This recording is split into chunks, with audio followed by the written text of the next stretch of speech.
네, 반갑습니다. 오늘은 6월 12일 목요일 본문입니다. 역대상 이제 14장 보겠습니다. 역대상 14장 내 삶의 본질이라는 제목으로 말씀 나누도록 하겠습니다. 자, 우리가 지금 이제 보고 있는 그 본문이 이 주황색 표시가 보면 뭐라고 돼 있습니까? 다윗이 법궤를 예루살렘으로 이제 이동하는 이야기를 무려 4장에 걸쳐서 기록을 하고 있다고 우리가 어제 살펴봤어요. 원래 이제 한 장인데 보면 이제 사무엘은 보면 근데 이제 이 4장에 걸친 이야기에도 구조가 또 있어요. 이걸 왜 4장에 걸쳐서 이제 이야기하고 있냐면은 앞에 한 장은 그 언약궤를 이송하다가 실패하는 이야기, 하나님이 우사를 치시죠. 예, 하나님 우사를 치시는 이야기. 그리고 그 중간의 이야기가 오늘 이제 14장이고요. 그 다음 뒤에 15, 16장은 언약궤를 이송하는데 성공하는 이야기예요. 자, 이런 그 배치들 자체가 갖고 있는 메시지가 있어요. 여러분, 뭘로 보이세요? 앞에는 언약궤를 내가 하나님의 뜻이고 하나님을 사랑하는 마음으로 갖고 오고 싶었지만 실패한 이야기. 뒤에는 그 언약궤를 드디어 갖고 오는데 성공하는 이야기가 있어요. 그럼 그 중간 이야기가 갖는 의미가 당연히 뭘까요? 그쵸? 예. 아무리 의도가 좋아도 그 가운데서 어떠할 때 실패했으며 무엇을 통해서 어떻게 해야 하나님의 뜻대로 살아나갈 수 있는지를 알려주는 게 그러니까 14장 이야기가 굉장히 중요하겠구나라는 걸 그냥 이렇게 그 장의 흐름을 통해서도 우리가 볼 수가 있죠. 그래서 아, 오늘 이 14장 이야기가 진짜 중요한 거겠구나라고 우리가 꼭 생각했으면 좋겠습니다. 그래서 한번 천천히 본문 읽어보도록 하겠습니다. 두로왕 히람이 다윗에게 사신들과 백향목과 석수와 목수를 보내 그의 궁전을 건축하게 하였더라. 다윗이 여호와께서 자기를 이스라엘의 왕으로 삼으신 줄을 깨달았으니 이는 그의 백성 이스라엘을 위하여 그의 나라가 높이 들림을 받았음을 알미었더라. 자, 그러니까 다윗이 그 가운데서 이제 이스라엘의 왕으로서 살아나갈 때 그 가운데 하나님께서는 그를 돕는 세력들도 두셨고 그를 대적하는 세력들도 두셨습니다. 그래서 오늘 본문에서 보면은 다윗을 돕는 이제 두로의 왕이 등장하기도 하고요. 뒤에 보면은 그 다윗을 대적하고 적대하는 블레셋이라는 또 세력을 기록하기도 합니다.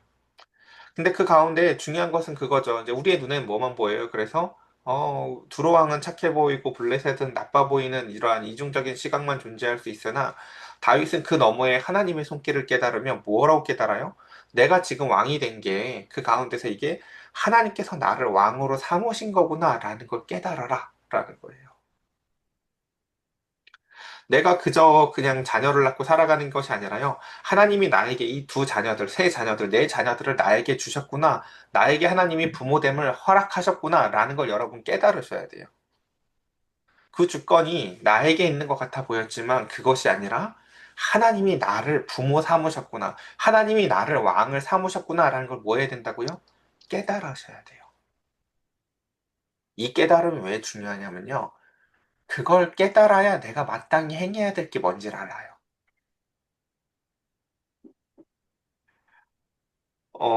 내가 내 힘으로 왕이 됐으면요, 뭐 즐기고 놀아도 되죠. 예. 내가 내 힘으로 왕이 됐으면요, 내가 잘난 척을 해도 되죠. 근데 다윗은 자신이 왕됨의 하나님께서 나를 이스라엘의 왕으로 삼으셨다는 걸 깨달았어요. 그리고 하나님께서 나를 왕으로 삼으신 이유가 뭐예요? 보면요. 이는 그의 백성 이스라엘을 위해서 나를 왕으로 삼았구나라는 걸 깨달아요.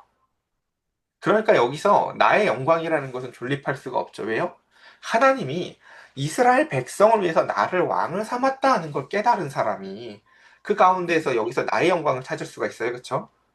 나는 그 가운데 저들의 하나님의 하실 일들을 대리적으로 하는 어떠한 영적 존재이신 하나님이 대신에 이 땅에서 육적으로 그 가운데서 마치 부모가 그 3살짜리 아이들 예전에 얘기했던 것 같아요. 아기들이 이제 자기가 기저귀에 똥오줌을 싸고 불편하면 울죠. 그럼 부모가 밤이고 낮이고 밤낮 없이 그걸 확인하고 갈아주고 하죠. 근데 그 3살짜리 아기들의 인식 속에는 이게 내가 울어서 문제가 해결됐다고 생각한다는 거예요. 내가 울었으니까 여기가 다시 깨끗해졌고, 내가 울었으니까. 마치 우리가 내가 하나님한테 보채니까 봐봐 하나님 해결해 주시잖아 라고 어리석게 생각하는 거랑 되게 비슷해요. 틀린 건 아니죠. 그 메커니즘도 맞아요. 울었으니까 해결해 주는 영역도 분명히 있긴 해요. 근데 그게 아니에요. 내가 울어서가 아니라요. 하나님은요, 때에 따라서 우리를 계속해서 살피신다고요.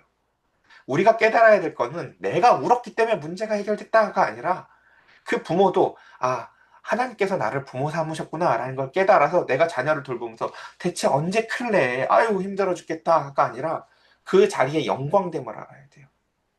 저 자녀를 위해서 나를 부모 삼으셨구나 라는 걸 깨달으셔야 그것을 행할 때에도 기쁨이 있고 그것을 행하는 데 있어서도 내가 마땅히 행해야 될 마음가짐이 무엇인지를 알 수 있습니다.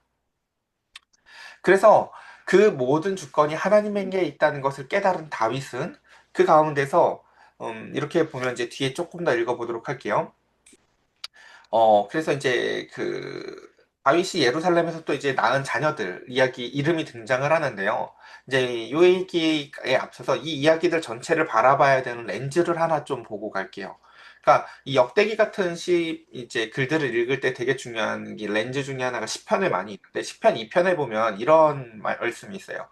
어찌하여 이방 나라들이 분노하며 민족들이 헛된 일을 꾸미는가? 뭐라고 얘기해요? 세상에 있는 나라들은 하나님이 세우신 그 하나님의 왕국 빼고는 다 뭐예요? 이방 나라인데 그 이방 나라들은 뭐예요? 헛된 것을 꿈꾸는 나라들이에요. 예. 근데 그 이방 나라들이 분노해요. 그래서 2절 세상의 군왕들이 나서고 관원들이 서로 꾀하여 여호와의 그 여호와 그의 이름 그의 기름 부음 받은 자를 대적한다라고 돼 있죠. 이게 무슨 이야기냐면 하나님이 이 땅에 하나님의 나라를 세우시기 위해서 하나님의 뜻에 따라 그 종을 삼은 그 왕이 등장을 하고 또한 하나님의 백성이 등장을 할 때 그 백성에 대해서 영적인 세력들이 그 가운데서 그들을 반드시 저항하고 반항하는 일이 늘 생긴다는 거예요. 왜요? 그들은 헛된 것들을 꾸미는 존재들이기 때문에. 그래서 그들은 서로 꾀하여 그 가운데에서 하나님의 나라를 공격합니다. 그러자 3절 우리가 그들의 맨 것을 끊고 그의 결박을 벗어버리자 하는도다라고 하며 그 하나님의 주권을 반대하는 세력이 늘 있다라는 것이죠. 그러니까 대표적으로 예수님이 이 땅에 오셔서 사역을 하실 때 보면요. 여러분 예수님이 하시고 싶은 일의 본질은요. 하나님의 나라를 이 땅에 세우는 일이에요. 근데 여러분 그 복음서 자세히 읽어보시면 아시겠지만 예수님이 하시는 일들이 다 이런 거예요. 귀신들을 쫓고 그 다음 사람들을 치료하고 뭐 이런 일들이라고요. 그러니까 귀신을 쫓고 그 앞에 자꾸 붙는 이유가 뭐냐면요. 이건 예수님이 하시려고 하는 일의 본질이 아니에요. 그냥 마치 아이들이 공부하기 위해서 책상을 정리해주고 쓰레기를 버려주고 냄새나는 걸 치워주는 거랑 비슷한 일들이에요. 하나님이 하시려고 하는 건 청소가 아니라 사실은 모든 것이 제자리에 있어서 그 자리 가운데에서 그것을 합당하게 쓰는 것을 보면서 영광 받으시는 일. 그래서 다시금 가나안 땅으로 돌아오고 다시금 에덴 앞으로 돌아와서 우리가 안식의 개념 예전에 배웠던 거 기억나시죠? 모든 것이 있을 자리에 있는 상태라는 거죠. 우리가 청소가 그렇잖아요. 그렇죠? 여기저기 흩어져 있던 쓰레기들을 모아서 쓰레기통에다 버리고 있어야 될 걸 있을 자리에다 놓게 하는 게 청소잖아요. 그것처럼 하나님은 그 가운데 하나님이 있어야 될 자리를 그 백성들의 마음 한가운데 보좌로 삼으셔서 난 내가 있을 곳은 너희의 마음 가운데야. 그래서 나는 심지어 너희들한테 어제 그 성막 옮기는 거 봤죠? 그 법궤 옮기는 거. 나는 너희들과 함께 하길 원하고 너희들이 나를 그렇게 가마에다 들어서 이렇게 옮기듯이 그 가운데서 너희들이 나를 두렵고 떨린 가운데서도 너희들 한가운데에다 두고 너희가 어깨에 메고 그 가운데서 나와 함께 동행하기를 원해. 라는 게 하나님이 우리에게 주시는 메시지였다고요. 자, 그래서 좀 더 뒤에 이어서 보면 그 다음 이제 다윗의 또 다른 이야기가 등장을 하는데 다윗이 예루살렘에서 또 아내들을 맞아 다윗이 다시 아들들과 딸들을 낳았으니 예루살렘에서 낳은 아들들의 이름은 삼무아와 소밥과 나단과 솔로몬 이렇게 해서 앞에 네 명은 그 바세바를 통해서 낳은 자녀들의 이름이 등장하고요. 그 다음에 이팔과 엘리수아와 엘벨렉과 노가와 네벡과 야비아와 엘리사마와 부엘야다와 엘리벨렛이었더라라고 하면서 나머지 다른 아내들을 통해서 또 낳은 이제 자녀들의 이름이 등장을 합니다. 우리 이제 이 앞에서 이런 그 왕들의 이야기를 통해서 기준이 되는 본문을 우리가 진짜 엄청 자주 지금 계속 이야기했었던 본문이 여러분 기억나셔야 돼요. 어디에요 그게? 신명기 17장. 신명기 17장에서 우리 이야기 엄청 봤잖아요. 왕의 기준이 무엇이었는지. 그쵸? 그래서 보면은 또 표정이, 본 적은 있는데 내용이 기억 안 나네 하시는 표정인데, 옆에다 써놓고 이따 읽어보세요. 신명기 17장에 보면은, 그쵸, 병마를 많이 두지 말고, 하나님한테 끊임없이 그 성경 그 등사본, 필사본 써가지고, 말씀을 막 보면서 생각하고 기억해서 하나님을 의지하고, 그리고 아내를 많이 두어서 그의 마음이 미혹되게 하지 말고, 은금을 많이 쌓지 말아라. 라는 게 왕의 되게 중요한 그 기준점이었었다고요. 그래서 이 모든 걸 완벽하게 아주 퍼펙트하게 어긴 사람이 누구였다? 솔로몬. 우리 이거 그쵸? 한 달 내내 솔로몬 욕했던 거 기억 안 나세요? 그쵸? 기억나시죠? 근데 이제 오늘 본문에도 보면은 그쵸? 이 다윗의 이제 역대기는 우리 기억나시죠? 이거 이스라엘을 절대 비판하고자 쓰는 글이 아니잖아요. 그러니까 기억나시죠?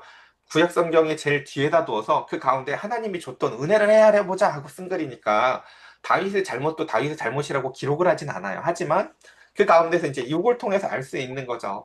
이제 아 이게 잘못이구나라는 건 감이 오셔야 돼요. 그래도 이게 그러니까 물론 여기서 잘못이라고 기록을 해주진 않아요.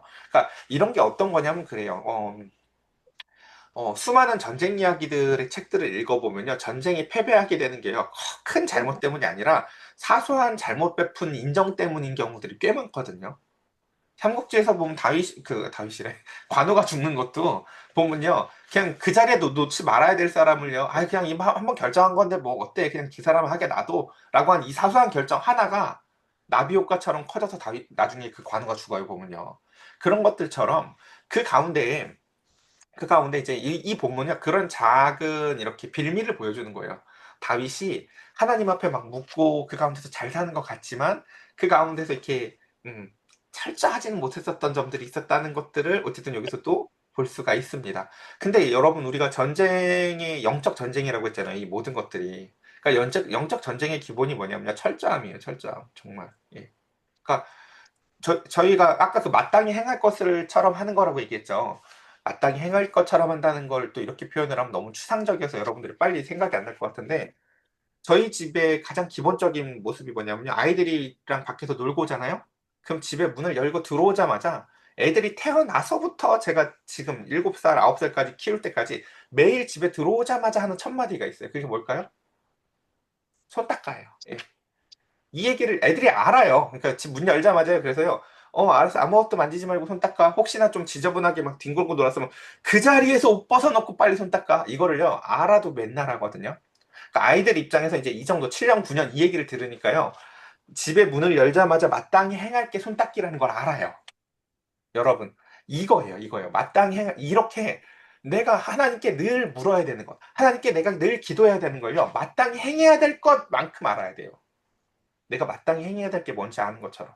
그냥 교회 오자마자 하나님 앞에 기도하면서 그 가운데서 가정에도 들어오자마자 하나님 나를 안전하게 지켜주셔서 또 집에 들어오게 해주시면 감사합니다. 그 가운데서 내가 더러운 것을 씻어내고 하는 것들처럼요. 이 마땅히 행할 것처럼 알아야 될 것들. 그래서 그 모습을 우리가 함께 같이 이제 보겠습니다. 시간 왜 이렇게 지나갔죠? 빨리 끝날게요. 자, 다윗이 기름 부음을 받아 온 이스라엘의 왕이 되었다 함을 블레셋 사람들이 듣고 모든 블레셋 사람들이 다윗을 찾으러 올라오매 다윗이 듣고 대항하러 나갔으나 블레셋 사람들이 이미 이르러 르바인 골짜기에 쳐들어온지라라고 하며 이제 이 이야기는 첫 번째 뭘 보여줘요? 하나님의 뜻대로 사는 사람에게도 그 가운데서 두루왕처럼 그 가운데서 그 사람을 돕는 사람도 있지만 영적 전쟁, 그냥 블레셋처럼 그냥 이 사람이 하나님의 뜻대로 안 살아서가 아니라 영적 전쟁은 기본값으로 존재한다라는 것이에요. 그러니까 여러분 우리의 삶에 블레셋이 등장하는 건 우리가 잘못해서 잘못 살아서가 아니라요. 마땅히 행할 걸 행할 때도 나타나는 일이에요. 그러니까 내 삶에 내가 기도를 안 해서 블레셋이 자꾸 나타난다는 생각을 버리셔야 돼요. 이거 내가 해야 될 일이구나라고 하셔야 돼요. 내 삶에 블레셋이 등장한다. 여러분 사랑하세요라고 하면 집에 원수가 기다리고 있는 거 행해야 될 게 기다리고 있는 거지. 내가 기도를 덜 해가지고가 아니라니까요. 이거 이제 행해야 될 게 있는 거예요. 블레셋이요. 근데 그 가운데 10절 이게 중요해요. 뭐라고 얘기해요? 다윗이 하나님께 물어 이르되 라고 얘기했죠. 이게 사울과 다윗의 가장 큰 차이였죠. 막상 전쟁이 일어날 때 사울은요 세상의 방법대로 처리를 해요. 이방신을 찾고요 이런 방식들요. 근데 다윗은 이게 뭐라고 얘기해요? 이게 다윗은 마땅히 행할 건 알잖아요. 아까 마치 저희 아이들이 집에 들어오자마자 손을 왜 씻어요? 손에 세균을 눈으로 본 적이 있어요? 없어요. 그냥 율법처럼 들었어요. 집에 들어오면 씻는 거야. 네 눈에 안 보여도 씻는 거야. 라고요. 마치 다윗은 그것을 이렇게 다윗도 그렇게 알아요. 전쟁은 하나님께 달려 있는 거야. 라고 그냥 알아요. 그래서 하나님께 물어요. 그냥요. 이게 전쟁을 이기기 위한 대단한 뭐가 아니라 이게 다윗한테는 너무나 마땅한 일이에요. 그냥요. 전쟁은 하나님께 달린 거지라고 하면서 그냥 마땅히 묻는 이 습관이 다윗에게 있어요. 그래서 다윗이 하나님께 물어 이르되 내가 블레셋 사람을 치러 올라가리까 주께서 그들을 내 손에 넘기시겠나이까 라고 하나님께 묻죠. 그래서 이 이스라엘 전쟁의 본질은 우리가 첫 번째 알아야 될 게 거룩이 본질이라는 거예요. 이기고 짐의 문제만이 아니라요. 그 전쟁을 통해서 하나님의 영광을 드러내는 게 본질이에요, 사실요. 그래서 우리는 이것을 기억해야 돼요. 왜 이게 본질이라고 제가 자꾸 설명을 하냐면요. 우린 바로 아까 그 배열 기억나요? 지금 앞에 13장은 하나님이 그 전쟁에 그 법궤로 옮기는 것을 실패하게 하셨고, 뒤에 15, 16장은 이제 법궤로 옮기는 걸 승리하게 하시는데, 어떨 때는 하나님이 그걸 실패하게 하고, 어떨 때는 하나님이 그것을 성공하게 하시는가? 그 핵심이 14장에 들었다고 했잖아요. 14장에 보면은, 오늘 이제 그 본질이 여기에 등장하는데 잘 생각을 해보세요. 하나님이 이 앞장에서 누굴 쳤어요? 하나님이 우사를 쳤다고요. 근데 오늘 뒤에 지금 이제 14장 오늘 이 본질에서 누굴 치세요? 하나님이 이제 블레셋을 치실 거예요. 우사를 치시는 하나님이 블레셋도 치신다고요. 우리가 죄 가운데 있었을 때 우리를 징벌하실 하나님이요. 하나님이 우리가 하나님의 뜻대로 살 때 세상도 징벌하시는 그 하나님이세요. 우리는 그 하나님의 어미하심과 하나님의 철저히 우리가 하나님 편이 되었을 때, 하나님 편에 우리가 섰을 때, 대적들을 통해 대적들을 이기게 하신 하나님이 같은 하나님이라는 걸 기억해야 돼요.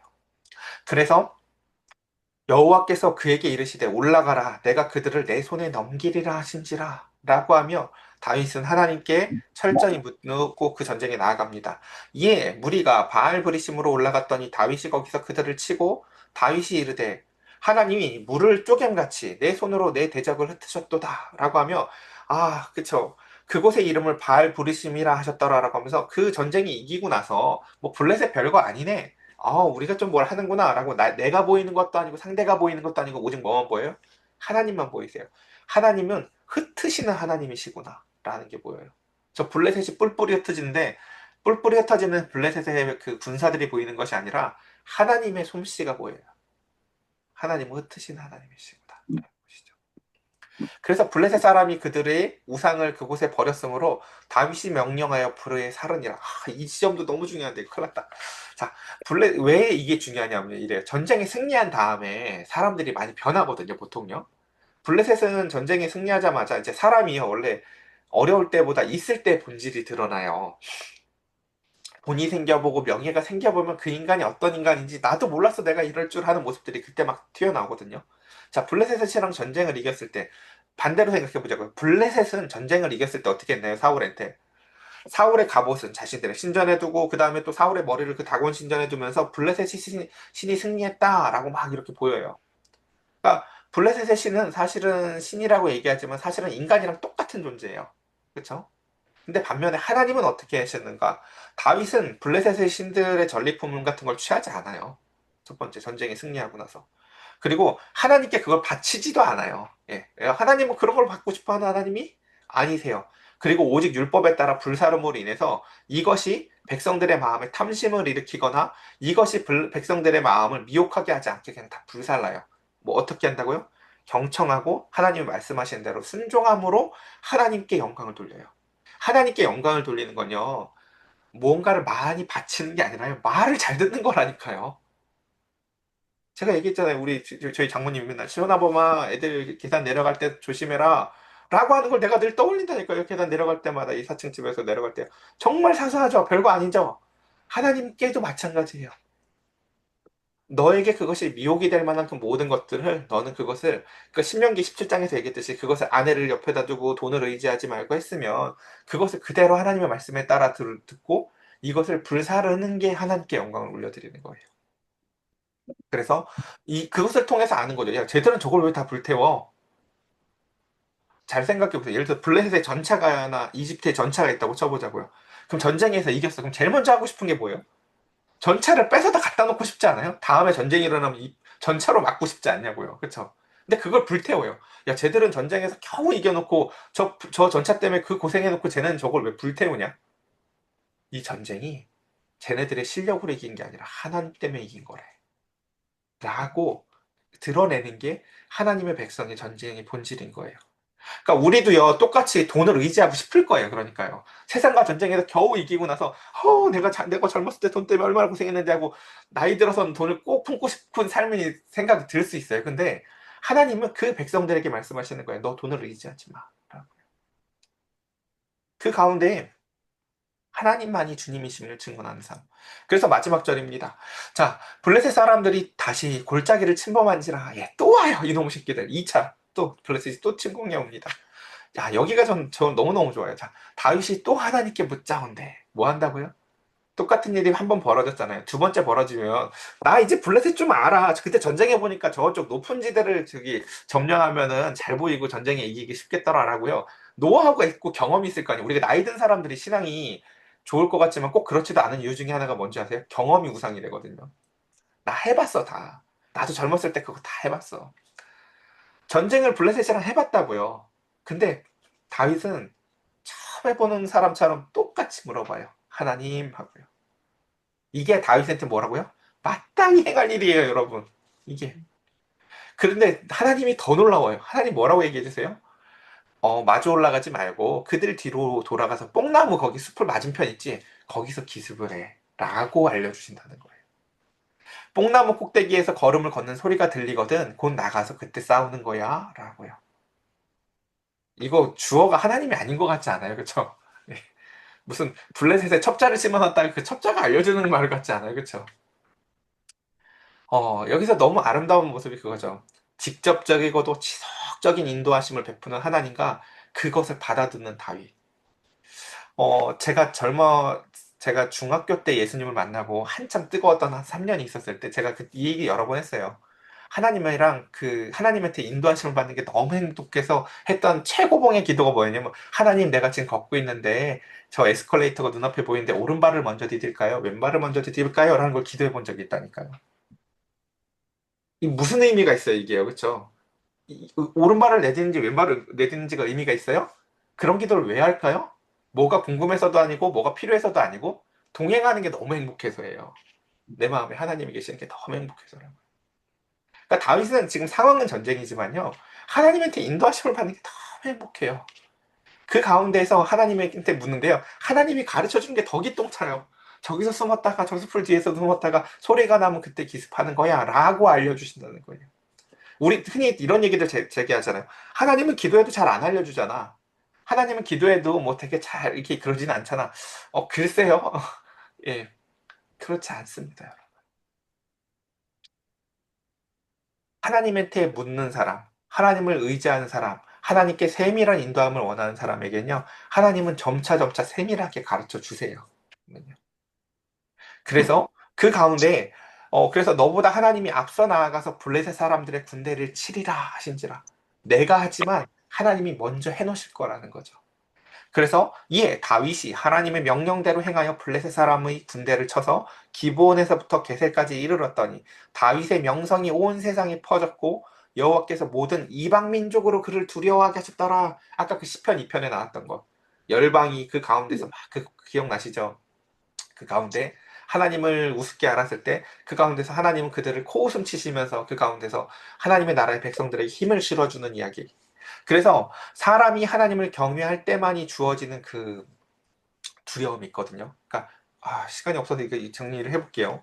여기서 보면 뭐라고 얘기해요? 그 이방 민족들이 두 번 그렇게 블레셋이 전쟁에 지면서 두려움을 갖게 되었는데 그 가운데 그런 거죠. 우리가 아이들이 말을 안 들어요. 예를 들어서 그럼 어떻게 하고 싶어요? 회초리를 갖고 와서 아이들한테 두려움을 심어주고 싶어 하죠. 너 말 안 들어? 뭐 이렇게요. 그렇죠? 이스라엘 백성도 다 블레셋을 이기고 나서 그들에게 이렇게 두려움을 심어주기 위해서 원래 보통 전쟁에서 이기고 나면 막 목 같은 걸 잘라가지고 달아놓고 이런 게 상대방들한테 두려움을 심어주려고 하는 행위거든요. 근데 모든 세상 나라들은 두려움을 그런 식으로 심어줄지 모르겠지만 하나님의 백성은 어떻게 하는 거예요? 내가 하나님을 두려워하면요. 내가 저 사람들한테 무슨 두려워할 짓을 하지 않아도 저들이 하나님의 백성들을 두려워하게 된다는 거예요. 그러니까 진짜 최악이 뭐냐면요. 그러니까 하나님의 백성이요. 돈으로 세상을 협박하는 거예요. 뭐 너 우리 말대로 뭐 이렇게 안 하면은 뭐 이렇게 그쵸? 예를 들어서 교회가 돈이 많다고 쳐보자고요. 돈 갖고 예를 들어서 세상에 법안 다루는 거나 이런 거 가지고 협박한다고 쳐봐요. 우리 다 광화문에 나갈 거야. 우리 돈 가지고 이렇게 정치적인 힘을 이렇게 다 이렇게 뭔가 행사할 거야. 이건요 절대 교회의 방법이 아니에요. 하나님은 하나님의 백성들은요, 이스라엘 나라는요, 세상을 그런 식으로 두려워하게 하지 않아요. 내가 하나님을 두려워할 때, 내가 하나님께 묻고 의지할 때, 세상이 자연스럽게 하나님의 나라를, 하나님의 백성들을 두려워하게 하시는 거예요. 자, 꼭 우리 요거 두 번째 것들도 잘 기억하셔서, 아, 이 두려움은 사람이 하나님을 경외할 때만 주어지는 두려움이구나, 라는 것이요. 내가 갖게 하는 두려움이 아니라요. 후원 끊을 거야? 이런 두려움이 아니라고요. 그래서, 자, 말씀을 정리해 보겠습니다. 자, 오늘 이제 말씀 잘 정리되셨을 거라고 믿어요. 그래서 보면은 첫 번째, 우리는 하나님을 왕으로 먼저 모시고 사는가? 내가 집에 들어와서 손 씻는 것처럼 나에게는 하나님께 묻고 하나님을 의지하는 것이 과연 아주 자연스러운 일인가? 우리가 첫 번째 점검해 봤으면 좋겠고요. 그래서 그분의 임재를 바라보며 묻고 말씀의 통치를 받는, 그래서 내가 이 전쟁을 한번 이겨봤어도 또 똑같이 물어봄으로 인해서 하나님의 세밀함 인도하심을 받는 다윗과 같은 갈망이 우리에겐 있는가? 첫 번째 생각해 봤으면 좋겠고, 두 번째는 나의 뜻과 계획보다도 하나님의 뜻을 물어보면서 그 전쟁에 승리했어도 하나도 아까워하지 않고 불태우는, 그래서 하나님의 영광을 하나님의 방법대로, 그쵸? 사울이 거기서 망했잖아요, 그쵸? 이거 하나님한테 드리려고 가져오는 거야 하고 막 뒤에서 막 그 가축 소리 나니까 그게 하나님으로 말미암아 진노하게 하시죠. 전쟁이 승리한 게 아니게 만들어요. 나는 승리했지만 하나님은 패배한 거예요, 그럼요. 하나님의 뜻대로 하지 않으면요. 오늘 우리 이 두 가지 말씀들을 기억하면서 하나님, 오늘 블레셋 전쟁에 두 번 이기는 다윗의 이야기보다 그 속에서 세밀한 그 인도하심을 받는 다윗이 너무 부럽습니다. 우리도 하나님 앞에 그렇게 살기를 원한다고 우리 시간 함께 같이 기도했으면 좋겠습니다. 우리 함께 같이 기도드릴까요?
제가 기도드리겠습니다.